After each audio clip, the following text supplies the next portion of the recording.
Tonight, we're going to start a brand new series called The Good Life. And for the next 4 weeks, we're going to be walking through one of my favorite books in the New Testament, the book of Philippians. I think we're going to have the artwork up on the screens. But here's the 30,000-foot view of the series. You and I, we wake up every single day, right? We just kind of do our thing, right? We get up, we go to school, we go to work, we interact with the people around us. And how often do you stop and think, okay, man, things seem to be like going pretty well in my life, but am I really living my best life?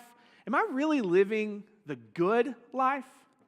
Like, I know that like school and work and whatever, but like, am I truly living the good life? I mean, let's be honest, we're busy people. Anybody in here busy? Yeah, okay. Yeah, we're busy people. You have tests and homework and regular work and housework, right? You have meetings and you have roommate drama and you have organizations that you're involved in. And then you also have things like Breakaway and small groups and 242. You have a lot of stuff on your plate, a lot of things that you're involved in. You're busy people, and it's so easy for us to just get into this mode where it's just about survival, right? It's like, man, if I can just survive another day. I know I'm there sometimes. It's like, I just want to make it till tomorrow. That's my goal. I just want to survive today. Or maybe it's like, if I could make it another week, make it another semester, maybe another year. If I could just make it through this weed out class. If I could just collect another paycheck. Like, I just want to survive, but are we really thriving in that environment? Are we really living like the good life? How awesome would it be for us to be able to confidently say each and every day, man, I am living the good life right now. Like in this season, when you're in college, the good life is not just like a dream for later, okay? You can live the good life right now. You don't have to waste your time. You don't have to wait until you get to a certain benchmark or life moment or certain situation. You can live the good life. In fact, Jesus promised us the good life in John chapter 10, verse 10, when he said this, I have come that they may have life and have it to the full. Like, this is what he came to give us. He came to give us a full life. And there are no prerequisites. You don't have to take certain classes to qualify. You don't have to pass a test to be eligible for the full life. Like, this is just what Jesus offers us. And so it's with this in mind that we're going to ask this question for the series. What is the good life? What is the good life for you? What is it that like gives you the most joy? What is it that brings you happiness or contentment? What's that thing that you keep chasing after because you believe that it's going to complete a part of who you are? Now, what's that thing that you keep seeking after for peace or for hope? Now, I think some things quickly come to mind, right? When we talk about the good life, I know for me, one of the things I would say, okay, this is when I'm living the good life. It's when I am laying on the beach, okay? That's the good life. I got some amens. I can see those heads. It's like soaking in the sun, like toes in the sand, listening to the waves crash against the shore. No meetings, no cell phones. It's even better when my daughters are like back at the condo taking a nap. Like, it's quiet. Like, that is the good life for me. Now, maybe for you, you're like, yeah, living the good life would be a vacation. That would be awesome. Or maybe it's just like a week. Okay, let's be real. Like a month with no school. Like, that would be the good life. Not having to worry about homework or pop quizzes or OChem, right? Maybe the good life for you is, I don't know, like a weekend in your apartment catching up on the latest season of The Bachelor. Yeah, see? Oh, man, Tyler. The funny thing is he actually meant that. I actually saw a picture of him this week watching The Bachelor, so that's pretty awesome. I don't even know. I don't know what that is for you. Maybe it's a great meal. Maybe it's a rainy day where you just get to sit there and read a good book and drink your favorite cup of coffee. Like, man, we all have these things that bring us joy, bring us a little bit of contentment. It's like, man, that was just a good day. Like I feel like I'm living the good life. It makes us feel all like warm and fuzzy on the inside. You know what I'm talking about? Like those things are awesome. But at the end of the day, like all of that stuff, it's pretty like superficial. It's like on the surface. But what if we went a little deeper? What is it that you live for? Like what brings you peace? What is it that you look for to find purpose in your pursuit of the good life? Maybe it's the pursuit of a career, and you have your eyes set on a certain path. And you're like, man, this is where I need to go. This is my dream job. It's begun to define you in certain aspects of your life. If I could just get that job, then everything else would be okay. Maybe you're like, Chris, if I could just get a job. Like, that would be good. Or, you know what? I don't even care what job I get. I just want to make a lot of money. Like, I want to have nice things. I want to have money in the bank. I want to drive a nice car. Like, I don't really want to have to worry about, can I make rent next month? Like, I just want to have some money. That would be living the good life, if I'm being honest. Maybe it's the pursuit of a relationship. Maybe you're, like, sick of being single. And you're like, I feel like the good life would be if that person that I liked me back, and it worked out, and all of a sudden we find ourselves walking down the aisle like, Chris, that would be the good life. Or maybe there isn't even anybody that you like, and you just hope that somebody comes into your life that you can like, and then they'll like you back, and then you find yourself walking down the aisle. Or maybe tonight you're like, Chris, I'm in that relationship. Oh my gosh. I'm like sitting next to them right now. It's amazing. I met them last week, and it's fate, right? Whatever that is. You're like, I'm in that relationship. I am living the good life now. This list could go on and on and on, and we could go around the room and ask, and y'all would have different definitions of what the good life looks like for you. And there's nothing wrong with any of these things. We all have a list. We all have those things that if I could just obtain that, if I could just experience that, like that would be the good life for me. But think about it. When we think about the good life, it's almost always connected to or dependent on something external. Have you ever thought about that? Like when you think about who you want to be, when you think about what you want for your future, when you plan out your family or your career, it's like always seems to be linked to something external in our life. It's dependent on that job or that relationship, except we can't always control the outcome, can we? And so if we're wrapping up our hope and our joy in something that may not even happen, we're setting ourselves up for failure. Like, what happens if you don't get that job? What happens if your boyfriend or girlfriend dumps you? What happens if you stay single way longer than you already have, which is already longer than you wanted to in the first place? Like, what happens if everything changes? Or what happens if you do get all of those things? You get the checklist, man, your wish list, everything you were hoping for, everything you wanted happens. And then you look up one day and you realize, I still feel like something's missing. Like, it didn't fulfill me like I was hoping that it would. It isn't working out like I expected it to. Something is still missing. Okay, so take that into consideration. We're going to jump into a story in Philippians, okay? So we're asking, like, what is the good life? And we're going to look at Philippians, and it's written by a guy who understands a lot about this idea of the good life. It's a guy named Paul. Now, a little context for you, okay? Paul had gone to Rome, like ancient Rome, and he was preaching about Jesus. He was telling people the gospel, and they didn't like it very much, and so they threw Paul in prison. Now, I've never been to prison before. It might surprise some of you, but I've never been to prison before. But I've seen it in the movies, and there's not a whole lot to do in prison except get in trouble, and you're already in trouble. That's why you're in prison, right?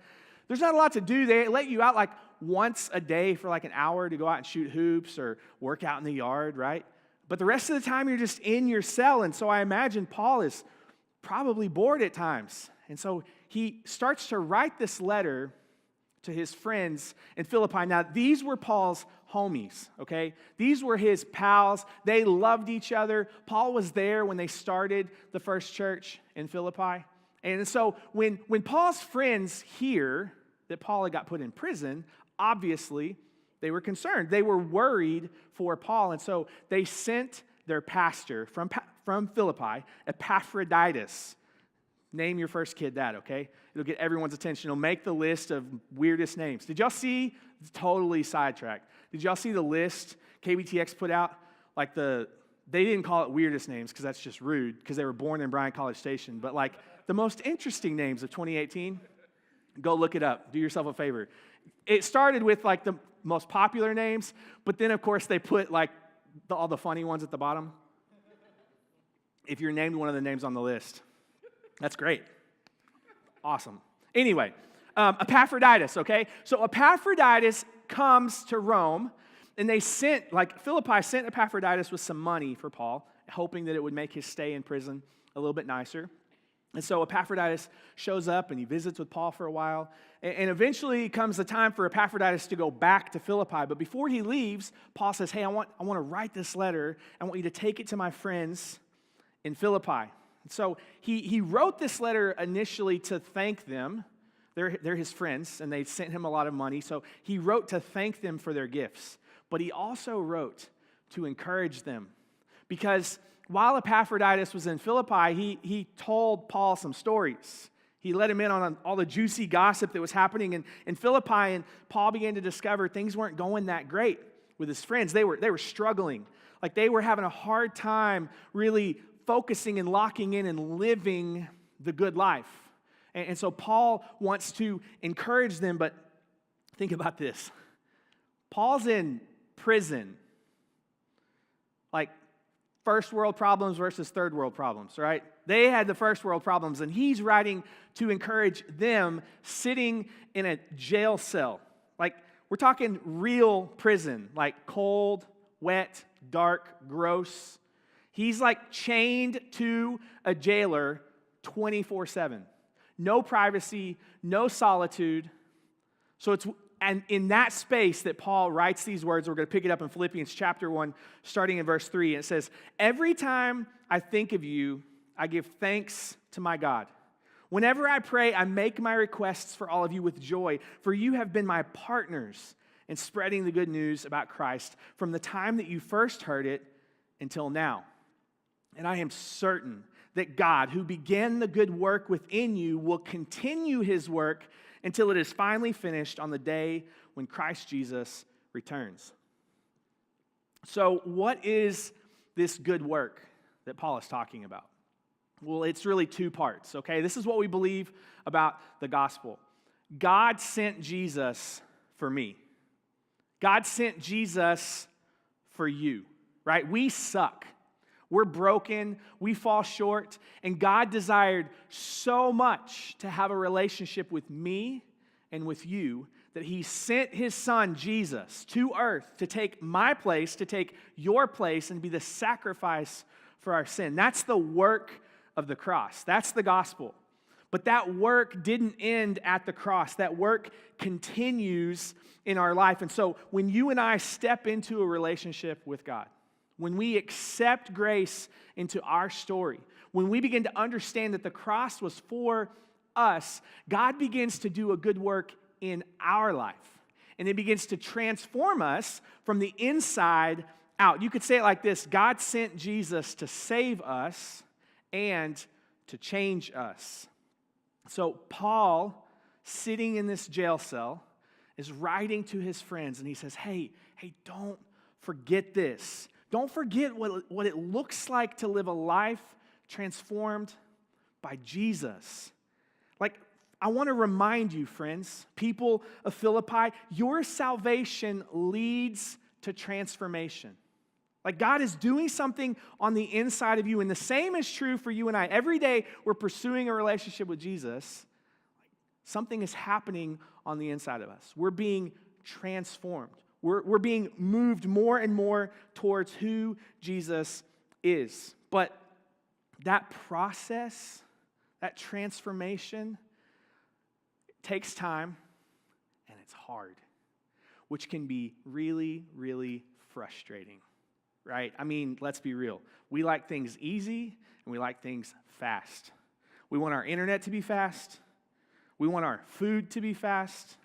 We want our food delivery to be fast. So we get on the fast internet and we go to Favor or DoorDash and we're like, hey, can you I don't actually want to go get in my car and drive and go get my own food or even better, like walk into the kitchen and make my own food. So I'm going to get on my fast internet and I'm going to ask you to get in your fast car and bring fast food to my door, right? Like we want it easy and we want it fast, but it just doesn't always work that way. Like, exactly, Jack. It is a process and we have to learn to live in that tension, that it takes time, that it's not always easy. And so Paul is talking to them and he's like, hey, God began a work in you and God is continuing a work in you. Now, the good life is not about perfection. I'm going to say that again. The good life is not about perfection. It is about movement. It's about obedience. Okay? It is about something that's happening on the inside of you. And we let the process frustrate us, but God is not frustrated that we haven't arrived. God's not frustrated that we're not perfect. God knows it's a process.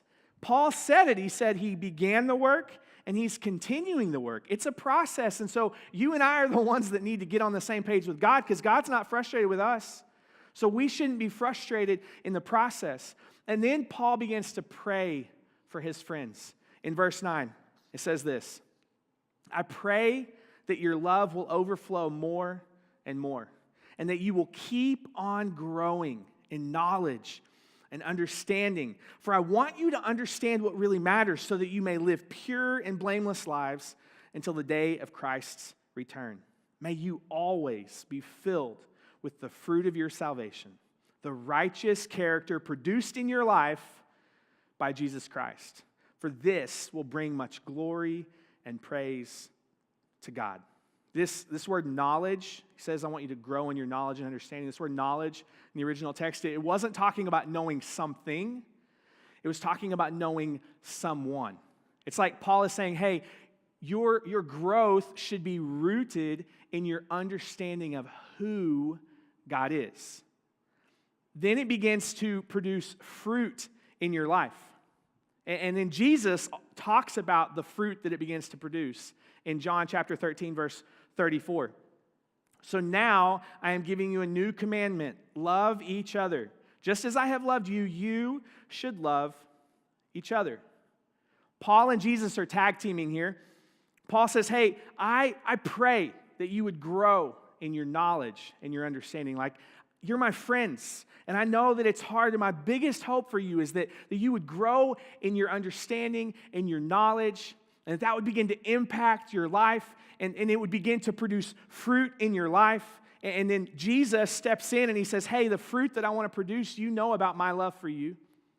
You're beginning to understand my love for you, the sacrifice that I made for you, and the fruit that I want produced in your life is I want you to love one another. Does this matter? This idea, is this important? Well, Paul thinks it's important because he says it in verse 10. Check this out. For I want you to understand what really matters. Paul's like, hey, I want you to know this stuff. I want you to know God's love, and I want you to love each other. Why? Why do you need to know God's love?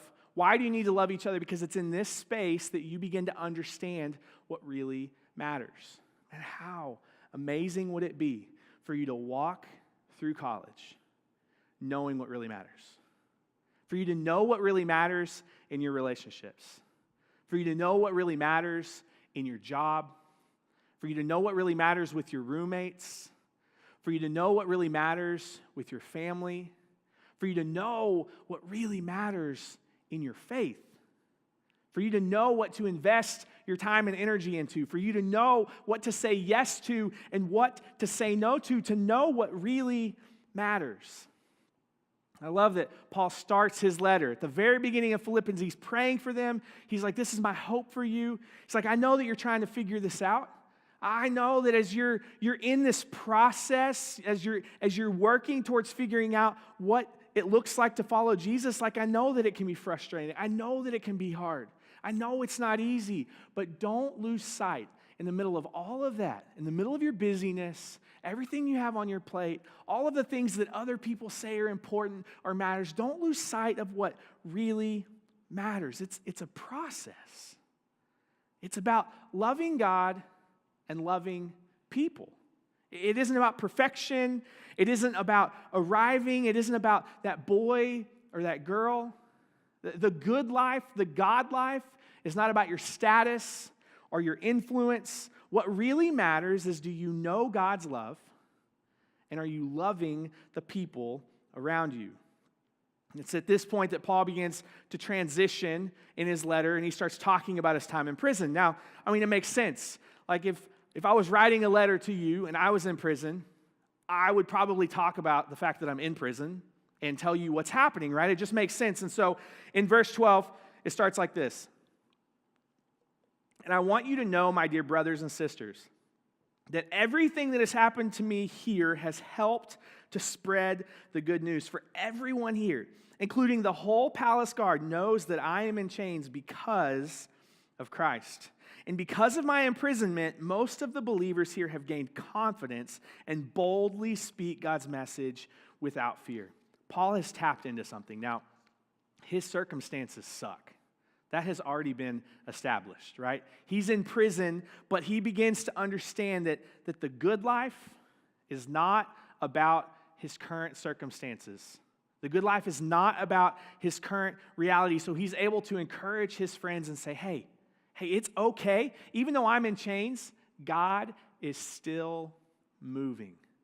Even though I know on the surface y'all are worried about me, you're concerned, like it's okay. God is doing something. Don't worry about me. He saw purpose in his pain. He was so focused on who God was. He was so locked in on the good work that Jesus had done on the cross and the work that God was doing inside of him that he couldn't help but love the people around him. He didn't focus on his pain.